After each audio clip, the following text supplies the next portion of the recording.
Welcome to Darktide. Now, if you didn't know, Darktide is, in fact, a game.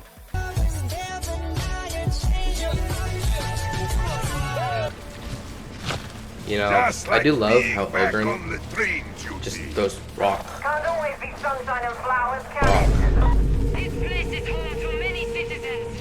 Please respect.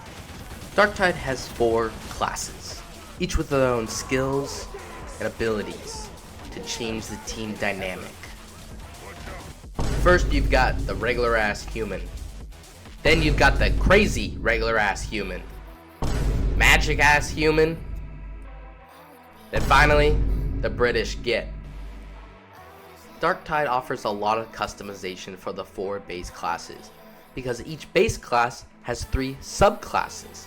For example, the Zealot is able to support their allies and push back enemies when they bring out the religious cross, pushing back even bosses, providing that much needed breathing room. Or you can become a melee maniac, being able to dash around everywhere and slaughter your foes in glorious close quarters combat. Oh, and I guess you can go invisible too. Doesn't make much sense, but yeah, you can go invisible. It's called stealth. Oh, okay. Or you can even throw rocks at people. You can be an Ogren and toss these giant chunks of concrete at people, bashing their skulls in. Like, could you imagine a piece of concrete flying at you, going Mach 3? That would hurt. Idiot. Rock. But with great variety comes great enemies. The enemies in Darktide can range from a poxwalker to a horrifying amalgamation of meat known as the Chaos Spawn. God, I hope there's not a Chaos Spawn in the sewers. I sure do hope.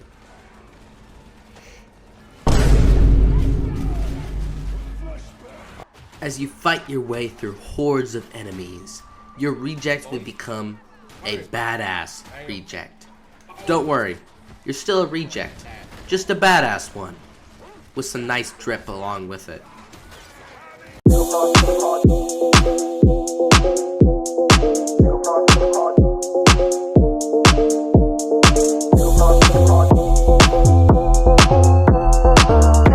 The only thing I love more than the drip in this game is the slaughtering of those traitorous heretics. I just love ripping them apart and feeling their head get removed from their body with my chainsword. Oh, got a little off topic there. Darktide has 5 difficulties to choose from, which, well, of course, get more difficult. But for a real challenge, you can do the Orc Maelstrom missions, which are pretty difficult.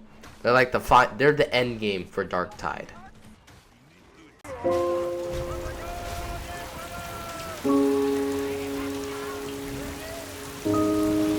I've got one more thing to talk about.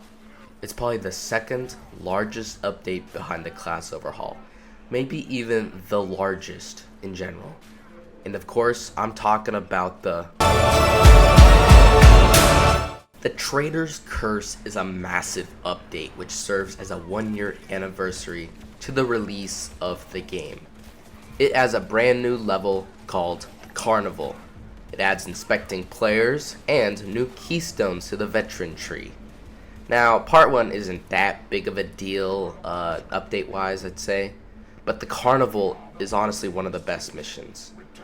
But part 2 is where shit is gonna hit the fan. In part 2 of the Traitor's Curse, we're getting a lot of content, and I mean a lot. Let's name them off, shall we? First off, we're getting new consumables in the form of stims during your missions, new weapon variants, and a new mission called Warren 619. But be warned, because with all this new content, there will be a new combat encounter against the Karnak twins. The Karnak twins are the main antagonists of the game's right-hand men, so they're sure to pack a punch when you encounter them. Well, fellas, we've reached the end of the video. I hope you enjoyed, and if you made it this far, why not drop a like and subscribe? It's free and you can always take it back later. Thank you for watching. Mortal Wound out.